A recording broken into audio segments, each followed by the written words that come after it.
Hey friends, welcome back to Happily Home Cooking. Today we are making steak stuffed portobello mushrooms on the Blackstone griddle. These have been one of my favorites to make recently. They're a great way to use leftover steak meat. They come together super quickly on the griddle, and they're really a meal all in one. Even our son says this is his favorite way to have mushrooms. So I'm going to show you how easily this dinner comes together, but before we get started, make sure you are subscribed to our channel for more recipes like this one. Alright, so we're going to start off with our leftover steak. I'm using some tri-tip that my husband barbecued last night. I've just chopped this up into bite-sized pieces, and this steak was already seasoned, but we're going to zhuzh it up a little bit more. We're going to add a few splashes of Worcestershire sauce, along with a few splashes of low-sodium soy sauce, probably about a teaspoon or so of each of those. And I'm also going to add a bit of water, about a tablespoon or so, just to make sure our meat stays nice and moist. We'll pop a lid on it and give it a shake to combine all of those liquids together with our steak meat, and we'll let that marinate while we get our griddle heating up.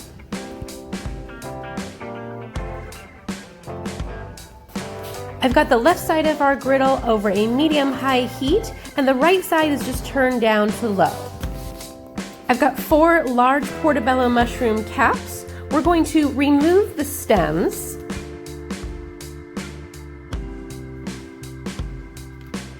Of course, this one that I'm showing you up close isn't coming out easily, but that's okay, it doesn't matter, we're going to chop those up anyways. So we'll place these mushrooms stem side down onto our oiled griddle over on the hot side.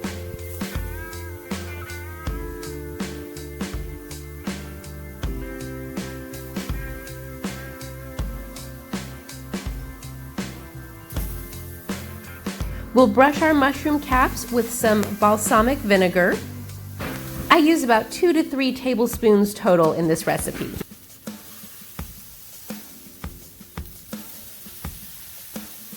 And then we'll season them with some sea salt and black pepper. Now we'll add some oil to the far side of our griddle, which again is turned down to low, and I'm going to go ahead and transfer our mushrooms over to that lower side of the grill.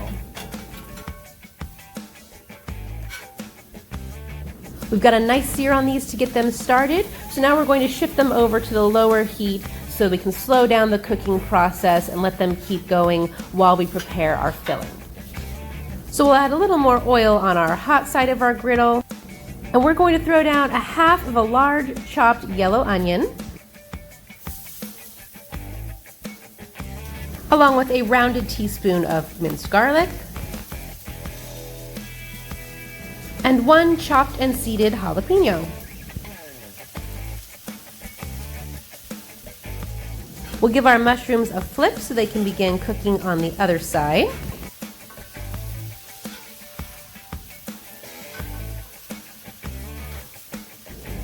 And we'll throw those mushroom stems that we took out over here as well with our onions and garlic and jalapeno peppers. Give them a quick chop and we'll let that all start to cook down.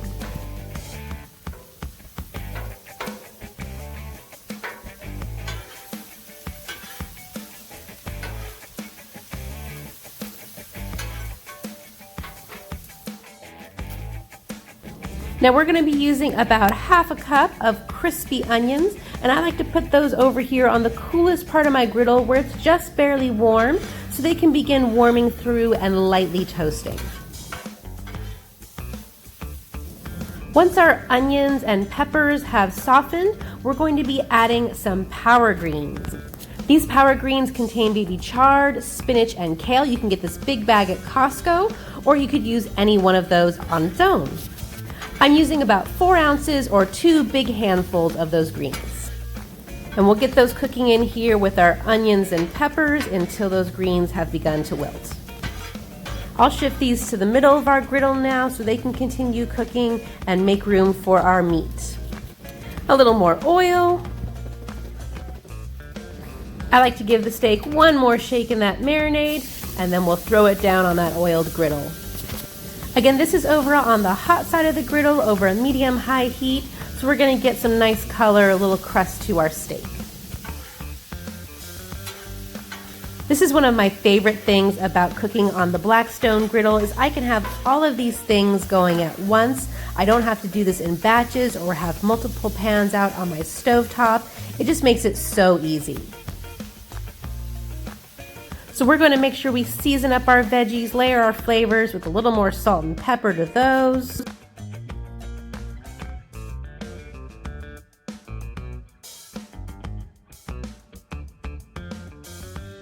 We'll give our crispy onions a little toss around, make sure they are evenly toasting.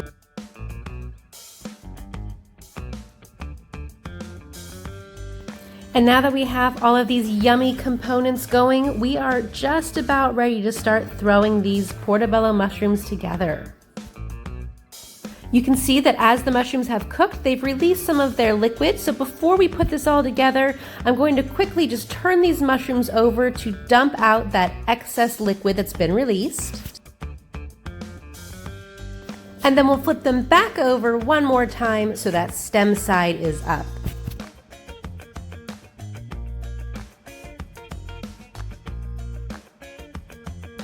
We'll brush this side with our balsamic vinegar.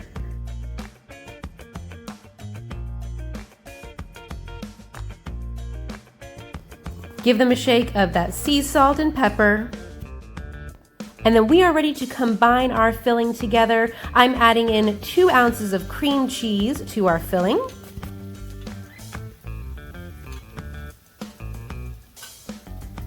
And I'm also using about 1.5 cups of a shredded Mexican blend cheese.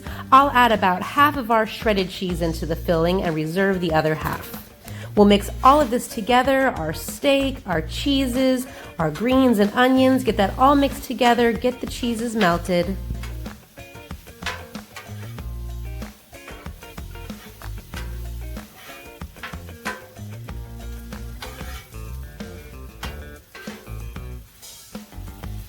I personally love dishes like this where everything's mixed together so you get a little bit of all these different flavors in every bite. I'm going to split up our filling into our 4 portions just to make it easy. Scoop our filling right on top of our portobello mushrooms.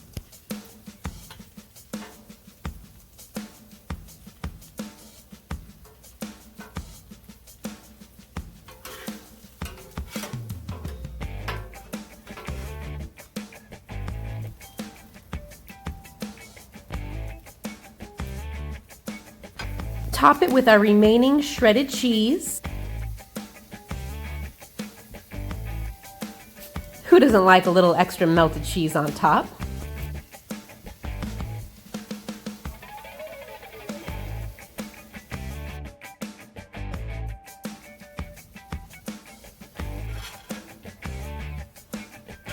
And then we'll top it all off with our crispy onions, just sprinkling them over the top. Don't worry about it if some of it falls off onto the griddle. We will come back and scoop up all of that goodness. None of it will go to waste.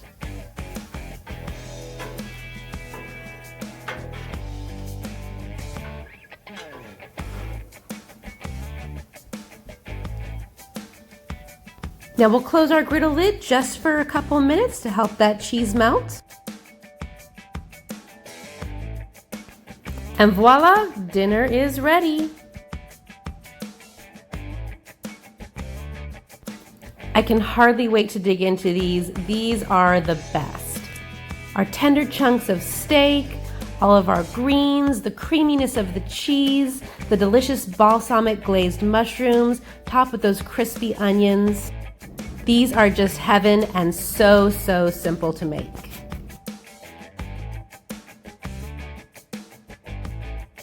Serve these up and enjoy your easy all-in-one meal. Leftovers never tasted so good.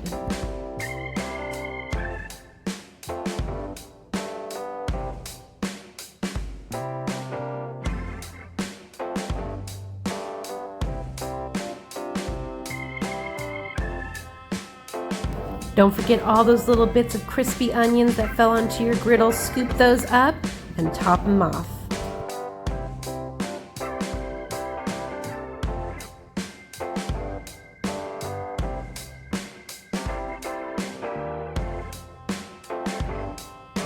If your mouth is watering, hit that like button and make sure you are subscribed to our channel and have those notifications turned on so you don't miss out on more of our family's favorite recipes like this one. Thanks so much for joining me today. Have a wonderful day. I'll see you next time.